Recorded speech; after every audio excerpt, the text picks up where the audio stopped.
Nous croyons que ces instants sont conduits par Dieu et que c'est lui qui est au contrôle de toutes choses. Que le nom du Seigneur soit béni et glorifié. Je vais vous parler quelques mots, simplement. Dieu nous appelle au repos. Il y a quelque temps de cela déjà,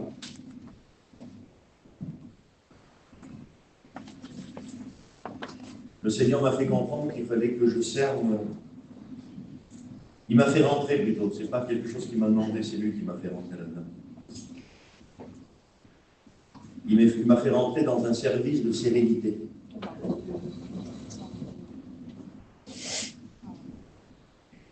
Vous savez que croire que certaines choses dépendent de nous, c'est nous donner trop d'importance. Parfois, on a l'impression que si on n'en fait pas assez, tout va se casser la gueule. On se donne plus d'importance que l'on a. Un jour, Jésus va le dire sur Marthe, la pauvre Marthe. Il dit la pauvre Marthe parce que, vous savez l'histoire de Marthe et Marie. Les deux sœurs, une à ses pieds, en train d'écouter parler, et une autre qui est... Je dis la pauvre Marthe parce qu'on l'a fait passer pour une matérialiste. Alors qu'elle est au service, mais elle n'est pas au service, elle n'est pas en train de coudre des rideaux pour la maison. Elle est en train de servir Jésus. D'ailleurs, le mot service, là, c'est le mot diaconat. Elle est en train de servir Jésus. C'est bien ce qu'elle fait. Et Jésus dit sur elle, Marthe, tu t'inquiètes et tu t'agites pour beaucoup de choses. Le Seigneur veut nous faire entrer, nous appelle au repos. C'est mieux de servir dans le repos. C'est vrai qu'il y a certaines choses qui dépendent de nous. C'est vrai, on a des responsabilités dans nos familles. Pas besoin d'être un pasteur pour en avoir. On a des personnes qui sont sous notre responsabilité. Déjà nos enfants. Nos enfants sont sous notre responsabilité. Vos femmes, mes frères.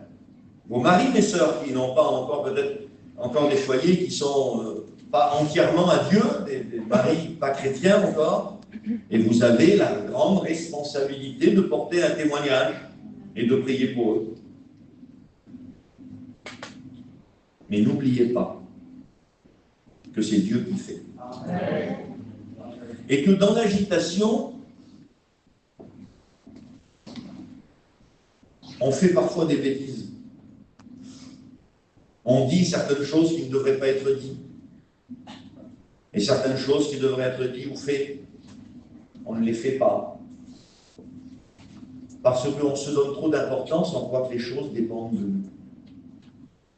Même si c'est vrai qu'il y a certaines choses qui dépendent de nous, Dieu veut qu'on serve dans le repos. Dieu nous appelle à du repos. Je lis un verset avec vous dans la parole de Dieu. C'est la première fois dans la Bible que le mot grâce est prononcé. Et je voudrais vous dire quelques mots tout simples, je ne vais pas être long, sur le repos que produit la grâce de Dieu. La grâce de Dieu, elle produit un repos. Vous savez que ce qui nous donne accès à la grâce, c'est la foi. Vous savez que la foi aussi, elle produit du repos. Et que c'est bien souvent dans l'incrédulité qu'on s'agit. On aime le contrôle. On n'aime pas perdre le contrôle. On aime avoir le contrôle de nos maisons, de nos foyers, même nous, les serviteurs de Dieu, avoir le contrôle de l'heure où Dieu nous a mis. On est là.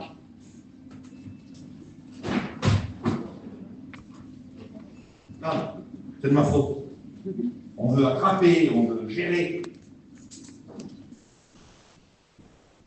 Et on aime avoir le contrôle.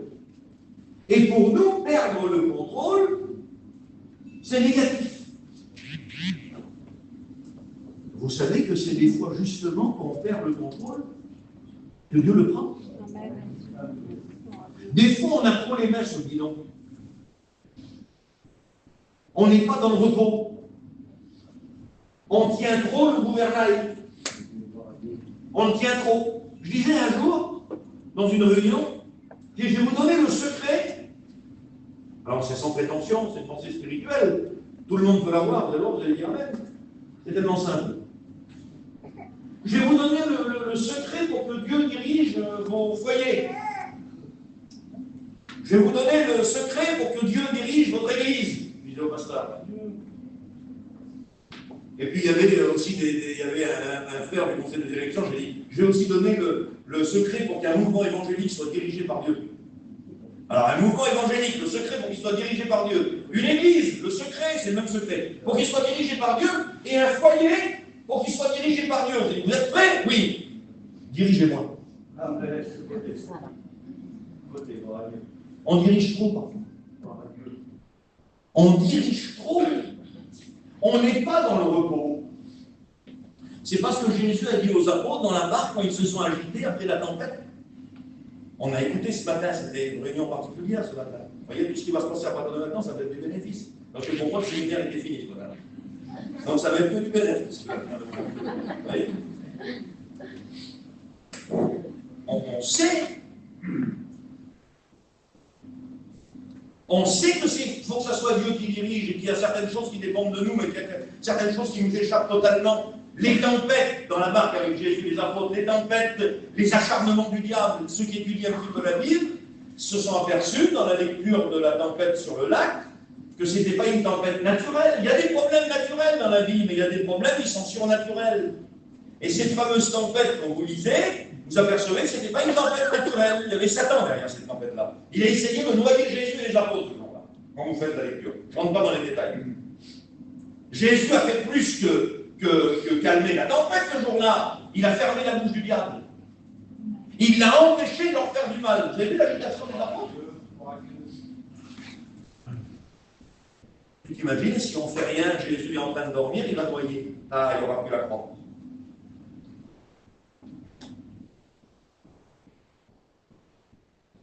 Le salut du monde est entre nos mains. Je voudrais vous dire, frères et sœurs, que le salut du monde n'est pas entre nos mains. Ça va peut-être choquer quelques-uns ce que je vous dis. Dieu il ne nous a pas attendus pour sauver le monde. D'ailleurs, il a sauvé chacun d'entre nous sans nous. Tu sais que l'œuvre de Dieu peut se faire sans toi? Tu te rends compte? Tu n'es pas indispensable. Des fois, on veut faire l'œuvre de Dieu et on la fait. Parce qu'on se donne trop d'importance. On croit qu'on est indispensable. Alors, on n'est pas dans le repos, vous comprenez? Vous le voyez dans les évangiles. Alors, je voudrais juste finir ça quand même, le passage de la barque. Ils sont agités comme c'est pas possible. Jésus dort, lui. Parce qu'il sait, Jésus, qu'il ne va pas le noyer. Il faut qu'il meure à la croix. Ce n'était pas prévu que Jésus meure noyé. Il fallait qu'il meure en croix et qu'il verse son sang. Jésus dort. Je ne sais pas si c'est un mot qu'on peut dire, mais lui, Jésus à la fois. Et eux, ils sont agités comme pas possible. Et ça va faire même naître des reproches. C'est une chose terrible quand même. Des reproches. Vous voyez? C'est à cause de toi que ça ne va pas. De toute façon, moi, toute ma vie, j'ai été entouré de bras cassés. Vous avez déjà entendu ça? Hein? Si on n'aurait que des comme moi, ça marcherait vraiment bien. Moi, je dis à ma femme des fois, merci Seigneur, qu'elle a bien comme moi. Ça suffit avec un comme moi, croyez-moi. Et il y en a qui voudraient plusieurs comme eux. Ils vont même faire un reproche à Jésus en le réveillant. Seigneur, tu dors, toi, là. Tu es tranquille, toi. On périt, tu t'inquiètes pas, là. Vous savez, on l'a vécu, alors je m'adresse aux frères serviteurs de Dieu, parce que les chrétiens peut-être ont moins vécu ça, ou peut-être n'ont pas vécu du tout, nous les serviteurs de Dieu on le vit ça. Vous avez vu, des fois, quand on est en train de faire quelque chose dans une équipe, on est tellement zélé, on veut tellement faire, qu'on a toujours l'impression que les autres n'en font pas assez. Hein? Fais rien pour l'œuvre, toi. Hein? Il faudrait faire ci, il faudrait faire là, il faudrait faire ci. Mais tu ne fais pas assez. Tu ne fais pas assez. Et il y a des reproches qui viennent. Des reproches. Le Seigneur nous appelle au repos. Se reposer sur Dieu, c'est pas rien faire. Hein. Se reposer sur sa capacité à gérer le bateau, à conduire le navire, c'est pas s'asseoir et rien faire. Se reposer en Christ, c'est savoir et être sûr que c'est lui qui est aux commandes. Ça rassure, ça, non? Ça rassure, ça. Et puis, vous savez ce que ça fait aussi quand vous êtes convaincu que Dieu est aux commandes? Non seulement ça vous repose, ça nous apporte de la tranquillité, de la sérénité dans l'œuvre de Dieu. Mais il y a de la peur qui vous quitte. Parce qu'il y a certaines craintes qui naissent en nous, justement parce qu'on n'est pas dans le repos. On n'est pas dans la foi. On n'est pas dans la foi. On n'est pas convaincu que Dieu dirige toute chose. Alors on veut diriger. On veut conduire. Et la première fois que le mot grâce est employé en Genèse chapitre 6, verset 8, il est employé concernant Noé. Écoutez ça. Le repos que produit la grâce. La grâce de Dieu produit du repos. Avant de lire Genèse 6, 8, vous savez que Dieu nous a créés pour le repos. En Genèse, il va créer la création 6 jours. Il crée tout. Et le 6e jour, alors qu'il a tout créé, alors tout à l'heure je vous disais, Christ nous a sauvés sans nous. Il n'a pas eu besoin de nous pour nous sauver. Et il nous a sauvés, on n'était pas nés. Il a créé le monde sans nous. Pas vaillant, lui, hein. Il n'a pas eu besoin de nous pour créer le monde. Et quand il crée le monde, le 6e jour, quand tout est fini, il crée l'homme. Quand je vous dis que nous avons été créés pour le repos, c'est que quand Dieu crée l'homme le 6e jour, il le crée la veille du sabbat. Vous savez ce que Adam a fait? La première chose qu'il a fait quand il était créé? Mais il n'a rien fait. Il s'est reposé. La première chose qu'Adam a fait quand il est créé, il est créé le 6e jour, le lendemain, c'est le sabbat. Jour de repos. Dieu nous a fait pour nous reposer. Vous comprenez maintenant le verset? Reposez-vous sur lui de tous vos soucis, et il prendra lui-même soin de vous. T'es fatigué? T'as des problèmes, t'es fatigué, il y a plein de choses qui se passent dans ta vie, dans ton ministère, mon frère. Tu fais beaucoup, gloire à Dieu, que Dieu te bénisse, que tu en fasses encore davantage, mon frère. Faisons qu'on puisse en faire davantage. Mais tu es peut-être un petit peu fatigué, un petit peu agité, peut-être. Tu as besoin de te reposer. Tu as peut-être besoin de souffler un peu.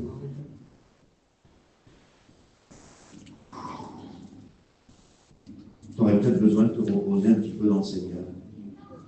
Venir au repos de Dieu. En le laissant un petit peu diriger, conduire. Peut-être que tu conduis un petit peu trop, tu te fais peut-être un petit peu trop de soucis. Peut-être que tu crois que les choses dépendent un petit peu trop de toi. Et peut-être, là je ne vais pas dire peut-être, c'est sûr, tout ne dépend pas de toi. Tu es dans la main du Tout-Puissant. Et l'entreprise dans laquelle tu es, cette entreprise spirituelle dans laquelle tu es, elle ne t'appartient pas. Mes frères, les églises dont on a été responsable, les églises dans lesquelles on est responsable aujourd'hui, ne sont pas à nous. Ce n'est pas nos caravanes, ce n'est pas nos maisons, c'est l'œuvre de Dieu. C'est lui le chef. C'est lui qui conduit, c'est lui qui dirige. Les brebis dans nos églises, ce n'est pas nos brebis. C'est les brebis du Seigneur. Amen. Et les bergers avec lesquels on travaille, c'est les bergers du Seigneur. Et quand on réalise qu'on n'a pas autant d'importance qu'on le croit, quand on réalise que tout ne dépend pas de nous, vous savez ce qu'on fait? On s'assoit un petit peu. Vous savez que s'asseoir, c'est aussi une façon de bâtir? Qui c'est qui sait ça, que s'asseoir, c'est aussi une façon de bâtir, selon la parole de Dieu? Si quelqu'un veut bâtir une tour, il s'assoit. Oui, s'asseoir, c'est aussi une façon de bâtir. S'asseoir, se reposer dans le Seigneur, c'est aussi une façon d'avancer. C'est un grand paradoxe de la Bible. On n'avance pas quand on s'assoit en principe. Oui, mais quand on s'assoit en Dieu, on avance. Regardez ce verset de la parole de Dieu, il est là. Je l'ai noté, après je vais vous lire Genèse 6:8. Hébreux chapitre 4 et verset 11. C'est une phrase bizarre. Efforcez-vous d'entrer dans ce repos. Efforcez-vous d'entrer dans ce repos. Écoutez, on se force pour faire quelque chose.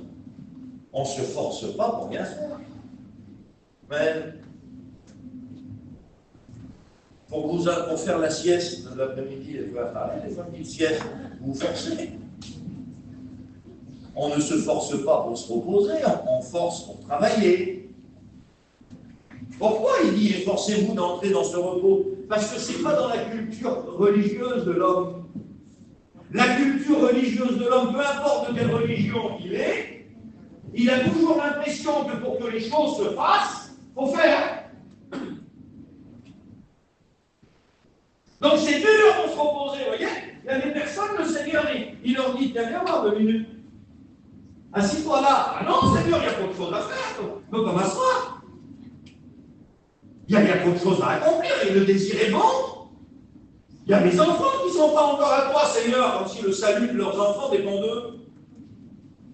On a tellement mis cette responsabilité des choses qui sont à faire sur les gens, et je vais vous reciter ce que Steve a dit ce matin.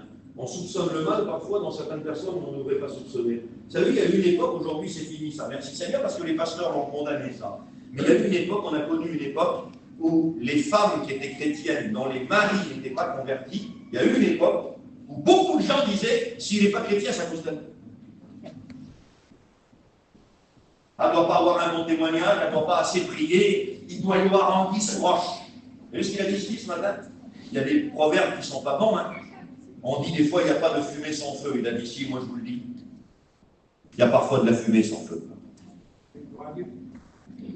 Et on a reproché à certaines personnes des choses qui n'existaient pas parce que ça ne se passait pas. Vous voyez, comme si que le salut d'un mari dépend entièrement de sa femme. Mais moi, j'ai connu des femmes de Dieu extraordinaires, que les maris sont convertis des années plus tard. On a connu des hommes de Dieu extraordinaires, dont les enfants, malheureusement, ne se sont jamais convertis. Vous voyez? Vous allez remettre en cause le témoignage du roi David, alors que son fils Absalom lui a fait la guerre.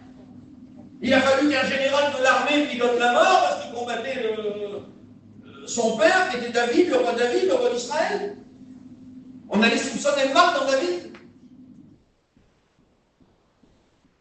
Parfois, on croit que tout dépend de nous. Et puis, des fois, le Seigneur, il voudrait nous faire entrer dans le repos, mais il dit efforcez-vous.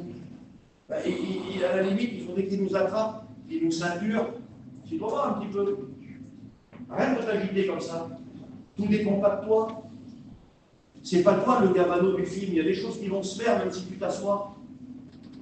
Repose-toi un petit peu. Tu te donnes trop d'importance. Tu es en train de surdiriger.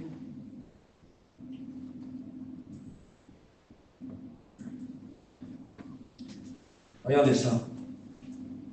Genèse 6:8. C'est la première fois que le mot grâce est employé dans la Bible. Mais Noé trouva grâce aux yeux de l'Éternel. C'est un verset tout simple, ça. Noé trouva grâce aux yeux de l'Éternel. Et c'est la première fois dans la Bible que le mot grâce est employé. Et vous savez ce que signifie Noé? Son nom? Il signifie consolation, repos. Dieu est en train d'associer la grâce au repos. Et quand vous lisez l'histoire de Noé, vous voyez un petit peu la responsabilité que Dieu lui donne. La plus grande construction de l'Ancien Testament, c'était le temple. Il y a deux grandes constructions dans l'Ancien Testament, c'est la construction du temple et l'arche de Noé. L'arche de Noé, c'est la première. Dieu lui parle, tu vas construire une arche. Tu vas la faire comme ça, mais c'est monumental, la construction de l'arche. Seigneur, tu vas me donner au moins une centaine d'ouvriers avec ça. Hein? Ah oui, hein? Non, non, tu le feras avec tes 3 garçons. Combien d'années pour la construire? Parce que je sais qu'on n'est pas tous d'accord là-dessus, tu vois. 65, 70 ans. Ça va, non? Ça dit pas,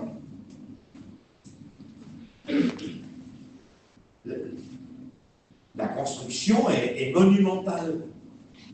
C'est un chantier qui est devant lui. Mettez-vous 30 secondes dans sa peau. Il a ses 3 fils avec lui. Peut-être que les belles filles ont dû donner un coup de main, sa femme aussi, mais bon.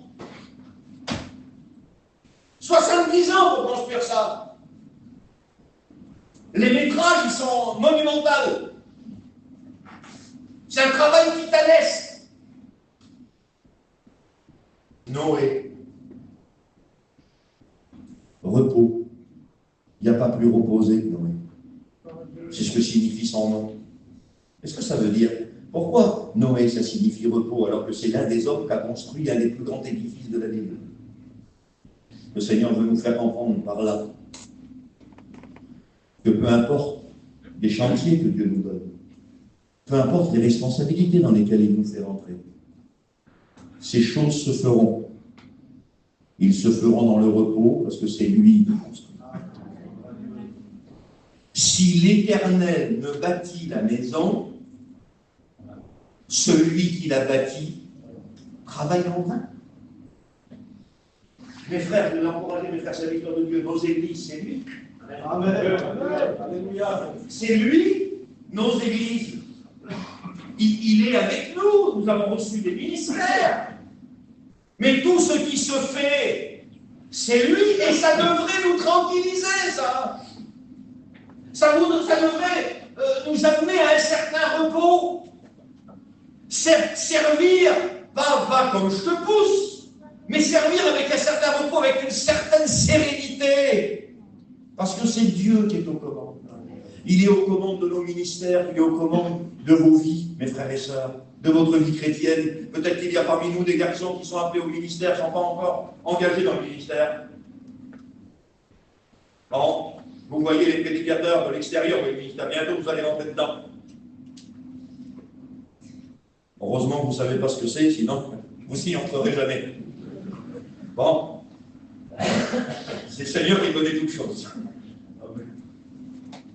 Vous allez rentrer, c'est un chantier titanesque. Mais Dieu vous appelle. Le Seigneur veut te faire rentrer dans le repos. Il veut t'employer. Tu vas le faire. Tu t'en sens pas les capacités. Tu te sens inutile. Gloire à Dieu, tu te sens inutile. Dieu va faire de grandes choses avec toi. Repose-toi sur lui. Repose-toi sur lui. Noé, repos. Un verset qu'on lit souvent dans les réunions d'évangélisation. Mais c'est une réalité chrétienne aussi. Matthieu, chapitre 11 et verset 28. Venez à moi, vous tous qui êtes fatigués et chargés, je vous donnerai du repos. Vous savez pourquoi des fois on est fatigué dans l'œuvre de Dieu? Vous allez me dire, c'est une bonne fatigue. Mais des fois, on est fatigué dans l'œuvre de Dieu, on est fatigué physiquement. C'est légitime, hein? Je ne dis pas que c'est mal. J'ai été aussi fatigué. On sera encore fatigué. Mais parfois, on est très fatigué physiquement, mentalement. Ça touche même le spirituel parfois. On est fatigué parce qu'on ne laisse pas le Seigneur assez faire parfois. On ne sait pas s'asseoir. Vous savez que pour continuer à jeter des pierres, il faut prendre le temps d'en ramasser. Ça s'appelle le ressourcement. Un jour que j'étais très fatigué, j'avais fait beaucoup de choses, beaucoup de missions, j'avais fait plein de trucs. J'étais fatigué. J'étais fatigué dans mon corps, j'étais fatigué dans mon esprit. Et puis, un verset m'est venu à l'esprit, le Seigneur m'a parlé, le Saint-Esprit m'a parlé. Je ne prenais pas assez de temps de ressourcement. Mes frères serviteurs de Dieu, vous savez qu'il faut qu'on prenne des temps de ressourcement sinon on s'épuise. On bénit, on bénit, on bénit. Vous savez qu'il faut prendre un temps aussi où les autres nous bénissent. C'est aussi ça, se reposer dans le Seigneur. Se reposer, c'est pas aller prendre du montant, aller au restaurant, ou c'est pas ça se reposer. Se reposer dans le Seigneur, c'est prendre des temps de ressourcement aussi. Et le Seigneur m'a éclairé sur un verset, il m'est revenu à l'esprit. Je me demandais pourquoi. La Bible dit que David, le roi David, on était question de ça, tu as parlé de David tout à l'heure, il va affronter Goliath, et la Bible dit qu'avant d'affronter Goliath, il descendit au torrent, il prit des pierres polies, mais non, je n'ai jamais fait attention à ça, moi je l'avais lu, mais je n'avais jamais fait attention. Il mit des pierres dans sa gibussière, et il en mit dans ses poches. Mais ceux qu'il a mis dans les poches, ça n'en a jamais servi. Les pierres dans la gibussière, c'était pour l'ennemi, et les pierres dans sa poche, c'était pour lui. Vous savez qu'il faut, pour qu'on puisse continuer à jeter des pierres, c'est-à-dire servir Dieu contre l'ennemi, il faut qu'on prenne le temps d'en ramasser pour nous. Et c'est Salomon qui dit ça. Il y a un temps pour jeter des pierres et un temps pour ramasser des pierres. Il faut prendre le temps du ressourcement. Des fois, on est tellement dans l'agitation du service, on est tellement dans le feu de l'action qu'on s'oublie. Vous savez qu'il ne faut pas qu'on s'oublie. Nous, les serviteurs de Dieu, on a vécu déjà ça quand on était plus jeunes. On sait qu'il y a des anciens là. Et je voudrais conseiller les jeunes justement à ne pas le faire. N'oubliez pas vos femmes. Hein. On l'a tous vécu. Là, les pasteurs qui, ça fait quelques années qu'ils servent le Seigneur, ils pourraient tous venir derrière vous expliquer qu'à un moment donné de leur vie, ils étaient à 3 km là-bas en train de prêcher l'évangile. On a tous vécu. Et les femmes, ils étaient derrière là-bas, en lambeaux. À un moment donné, dans le ministère, on a tous oublié nos femmes. Et le Seigneur nous a ramenés en arrière. Alors, ça nous arrive, on a oublié nos femmes, on l'a tous vécu à un moment donné. Mais vous savez qu'il ne faut pas qu'on s'oublie aussi à nous. Il ne faut pas qu'on s'oublie. Il ne faut pas qu'on s'épuise. Il faut prendre le temps du ressourcement. Et quand le Seigneur vous appelle au repos, il ne faut pas dire non, Seigneur, il y a encore quelque chose à faire. Ah non, moi je ne peux pas me reposer, Seigneur. Il faut que j'aille là-bas, il faut que je fasse ça. J'ai vu ces mamans-là dans mon ministère, moi. J'ai vu ces mamans dans mon ministère où quand je n'étais pas acteur, quand je n'étais pas celui qui bénissait, je voulais toujours bénir. Ben, j'avais l'impression de perdre mon temps. Il fallait que je bénisse tout le temps. Et quand je ne bénissais pas, quand ce n'était pas moi qui faisais quelque chose, j'avais l'impression de perdre mon temps. J'étais fait pour bénir, le Seigneur m'avait appelé au ministère, j'avais un feu dans mon cœur. Et un jour, mon père est venu vers moi. Ça fait déjà une quinzaine d'années qu'il était dans le ministère. Il est venu vers moi, mon père, et m'a dit, mais si mon fils, écoute-moi, je te donne un conseil. Il faut que tu prennes un petit peu de temps pour toi, mon fils, tu vas t'épuiser. Et quand il m'a dit ça, je n'ai pas écouté le prédicateur, j'ai écouté le père dans la tête. Et je me suis dit, il veut me ménager. Mais si, il est en train de dire qu'il faut en faire moins. Non, non. Je ne dis pas qu'il faut en faire moins. Mais je ne dis pas non plus qu'il faut en faire plus, il faut surtout faire mieux. Et ce n'est pas pareil. Faire plus, c'est une chose, faire mieux, c'en est une autre. Et quand mon père m'a dit, Nessim, mon fils, écoute-moi, il faut que tu prennes un petit peu de temps pour toi, il faut que tu te ressources. J'ai cru qu'il voulait me ménager. Et j'ai vécu des grands moments d'épuisement dans ma vie. Parce que je n'ai pas su me reposer dans le Seigneur. Et il y a peut-être des gens fatigués parmi nous. Des personnes épuisées. Parce qu'ils pensent que tout va s'écrouler si ce n'est pas eux qui sont au gouvernail. Ils pensent avoir le contrôle. Sans les choses de Dieu, mes frères et sœurs. Il y a des jeunes parmi nous, il y a des personnes qui sont plus âgées. La vie ne nous a pas appris qu'on n'a pas le contrôle. Pourquoi tu veux toujours l'avoir le contrôle? Tu ne l'as jamais vu en fait. Parce que tout nous échappe. Tout nous échappe. Le Seigneur t'appelle au repos. Il veut que tu viennes te reposer en lui dans ta vie chrétienne. Il veut que tu viennes te reposer en lui dans ton service.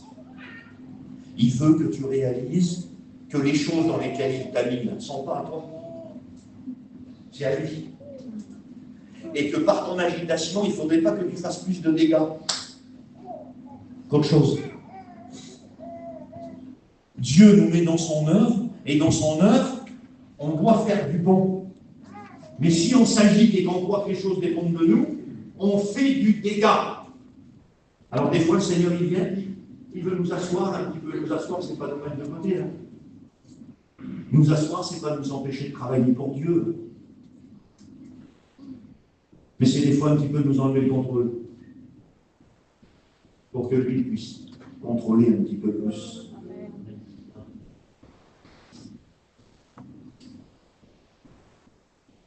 Je lis 2-3 versets. Philippiens, chapitre 4 et verset 6. Ne vous inquiétez de rien. Ça a l'air bizarre, ce verset. Le Seigneur, l'œuvre de Dieu, dit on doit s'en inquiéter, bien sûr. Bien sûr qu'on doit s'inquiéter de l'œuvre de Dieu, on y pense jour et nuit. Ça fait partie de nous. Mais il ne faut pas que ça t'empêche de dormir, un chrétien, ça dort bien.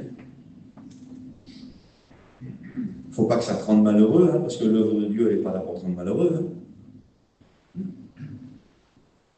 Ne vous inquiétez de rien, mais en toute chose, faites connaître vos besoins à Dieu par des prières, des supplications et des actions de grâce.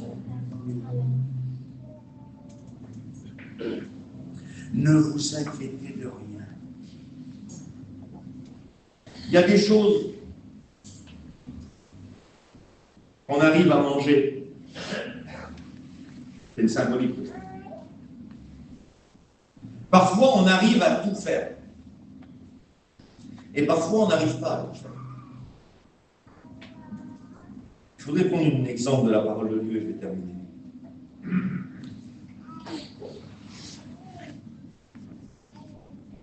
Dans le livre d'Exode, quand Dieu va parler à Moïse, pour la première fois, il va instituer la Pâque. Donc il va parler à Moïse, il va dire voilà, vous prendrez un agneau, mais c'est toi. Vous prendrez un agneau par famille, par maison. Le peuple l'immolera et vous mettrez le sang sur les dindons et sur les brebis. C'est prophétiquement Jésus. Et vous ferez cuire l'agneau. C'est millimétré, c'est écrit dans les codes. Millimétré. Un agneau par famille. S'il est trop important et que la famille est petite, vous ne pouvez pas vous la partager avec la famille d'enfants.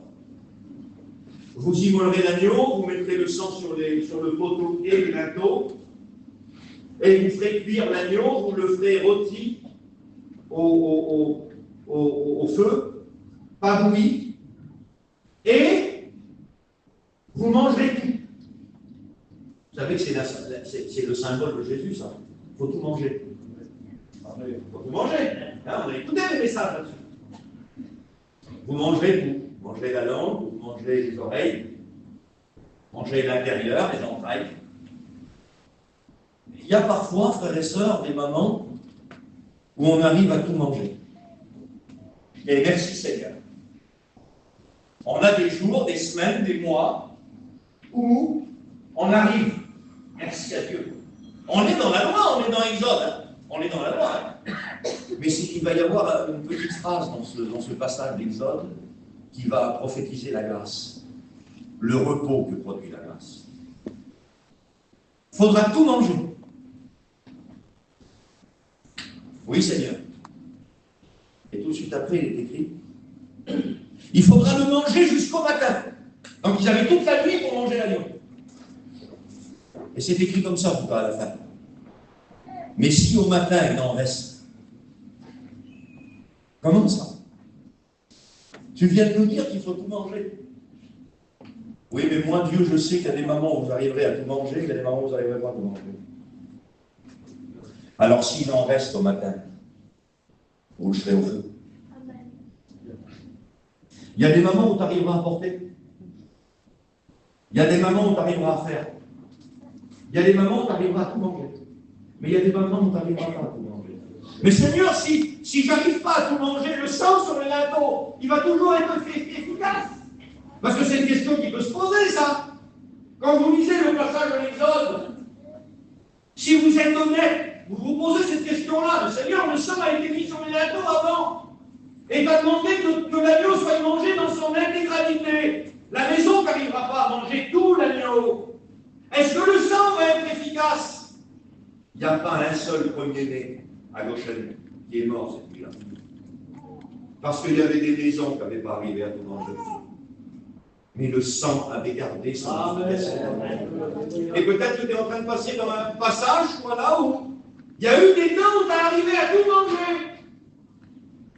Et là, tu passes dans un moment où il y a des choses qui pressent sur l'estomac. Le Seigneur est en train de te dire, viens te reposer un petit peu. Tu n'as pas arrivé à tout manger, tu vas acheter le reste au feu. Il faut que tu te reposes un petit peu. On n'a rien à prouver les uns aux autres. On n'a pas à sauver la face. On a des moments de repos. Si le Seigneur nous montre une chaise, prends-la. Ce moment de séminaire, c'est un moment de repos. On n'est pas venu là pour faire. Je vous le dis devant Dieu. Même moi, on m'a demandé de venir ici prêcher. Je ne suis pas venu ici pour faire.